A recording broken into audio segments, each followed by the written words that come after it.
இஸ்ரோ என்று அழைக்கப்படும் இந்திய விண்வெளி ஆய்வு நிறுவனத்தின் புதிய தலைவராக தமிழ்நாட்டின் வி நாராயணன் நியமனம் செய்யப்பட்டுள்ளார். இவர் வரும் 14ஆம் தேதி இஸ்ரோ தலைவராக பொறுப்பேற்க உள்ளார். இஸ்ரோ தலைவராக தற்பொழுது பதவி வகித்து வரும் சோம்நாத்தின் பதவிக்காலம் விரைவில் நிறைவடைய உள்ளது.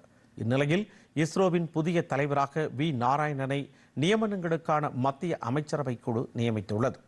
கன்னியாகுமரி மாவட்டத்தை பூர்வீகமாக கொண்ட வி நாராயணன் திருவனந்தபுரம் வலியமாலாவில் உள்ள திரவ உந்துவிசை அமைப்பு மையத்தின் இயக்குநராக பணியாற்றி வருகிறார்.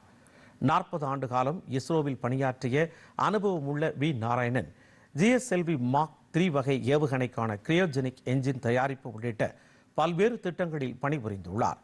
வி நாராயணன் இஸ்ரோ இயக்குநராக 2 ஆண்டுகள் பதவியில் இருப்பார் என தெரிவிக்கப்பட்டுள்ளது. இதனிடையே வி நாராயணனுக்கு முதலமைச்சர் மு.க. ஸ்டாலின், பாஜக தலைவர் அண்ணாமலை உள்ளிட்டோர் வாழ்த்து தெரிவித்துள்ளனர். இது தொடர்பாக சமூக வலைதளத்தில் பதிவிட்டுள்ள முதலமைச்சர் மு.க. ஸ்டாலின், நாராயணன் தலைமையில் இஸ்ரோ புதிய உயரங்களை தொடும் என்று கூறியுள்ளார். நாராயணனின் பயணம் அவரைப் போல மேலும் பல தமிழ்நாட்டு மாணவர்கள் சாதனையாளராக உருவாக்க ஊக்கமளிக்கும் என்றும் குறிப்பிட்டுள்ளார்.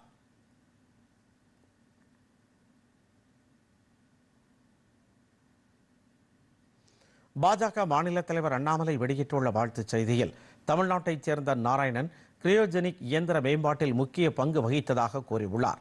பதவி காலத்தை நிறைவு செய்ய உள்ள இஸ்ரோ தலைவர் சோம்நாத்திற்கும் அண்ணாமலை நன்றி தெரிவித்துள்ளார்.